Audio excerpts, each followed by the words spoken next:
Hello, everyone. So, Seesaw made a really big update last night as in April 28th, that is really going to help people with report cards at the end of the year and cleaning up things. And so, what they've actually done is they have added a quasi grade book into Seesaw. Obviously, we don't give grades. There is the skill section, and we're going to talk about that. But what it does is it focuses on completion of work. So I'm gonna walk you through that right now. Like I said, it posted last night, April 28th, on any web browser. So if you're on a computer and using Safari or using Chrome, you should be able to see it.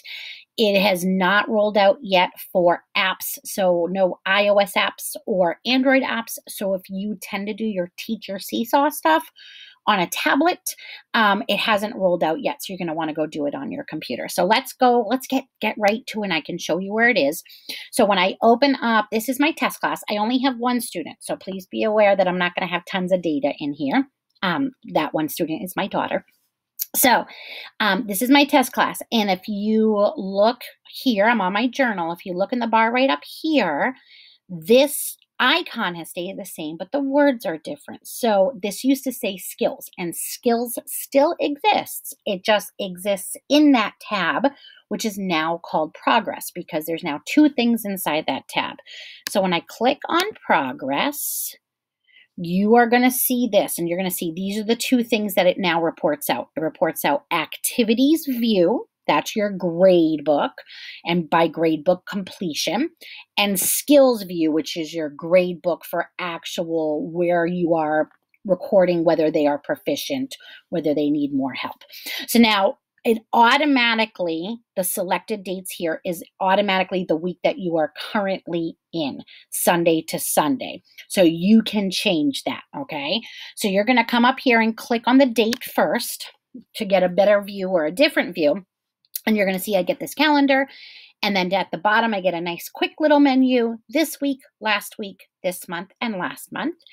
I'm going to look at from the beginning of time for me for this particular class. And you can as well. So teachers should be able to go all the way back through September 10th to look at these activities as a full view. So I'm going to come here and I'm going to click on my start date, and I know that I'm good because it's the blue line and not just the black line.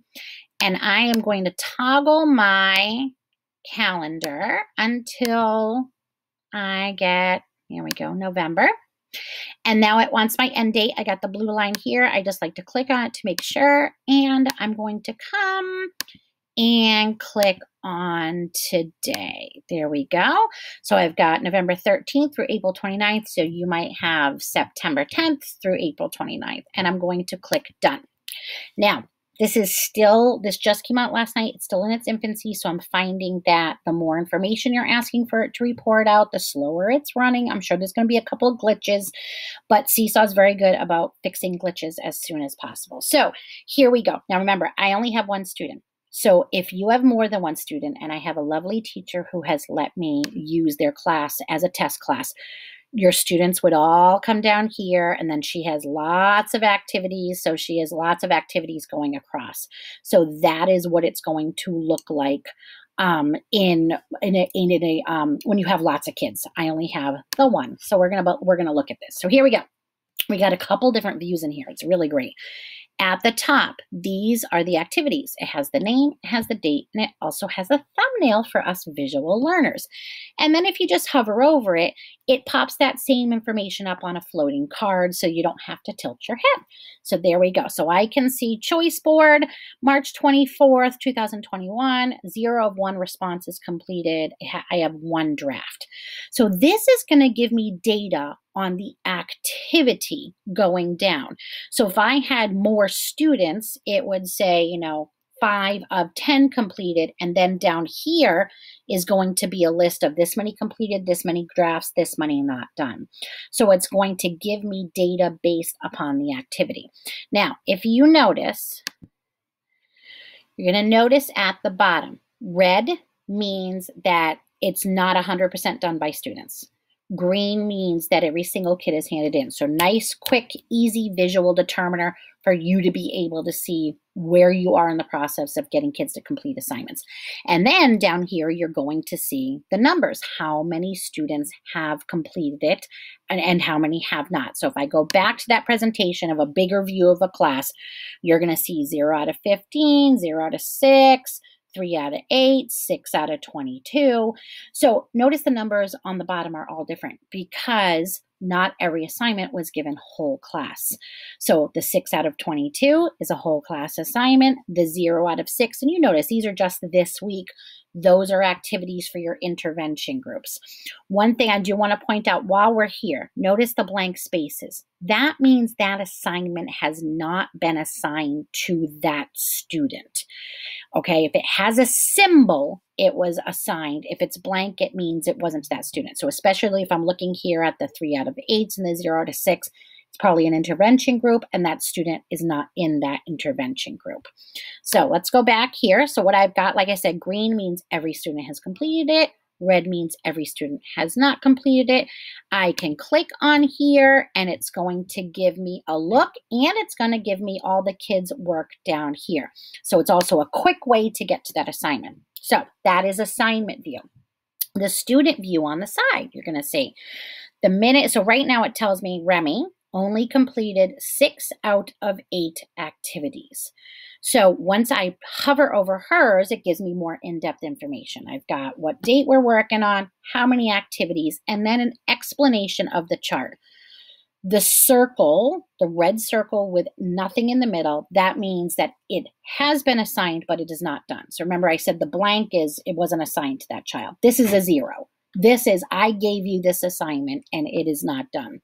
It lets you know about drafts, and then it lets you know about completed. And then you get those symbols going across so you can get a nice look at it. So now if I click on Remy's name over here, I also get a little progress report. So it's a little bit of a linear view of that same information as opposed to a chart view and as opposed to seeing it with all the other students. So I have not started, 1 draft and 6 completed. Now, these stars here have to do with skills, grading that assignment. We're going to talk about that in a second. So now let's say I just quickly want to let a parent know what a kid needs to get done. I can come down here and copy, and now it's copied it as text. Now that text I can put into an email, I can put into a dojo, a remind, a shared Google Doc, whatever I need. So I'm just going to show you what it looks like. I'm going to come up here to just a regular Google Doc, and I'm going to do edit paste, and it gives me this information. So here we go, progress report, Remy Wilkins.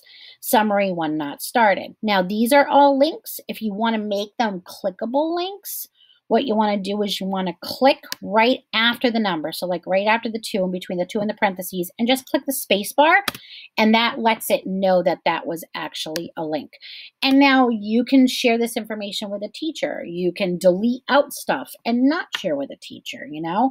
If it's getting too long, like you have tons of completed activities, you might just want to get rid of the completed and just email out and leave it up here, leave it up here that there's 6 completed, but email out this part right here that just says these are the ones that I need them to be working on.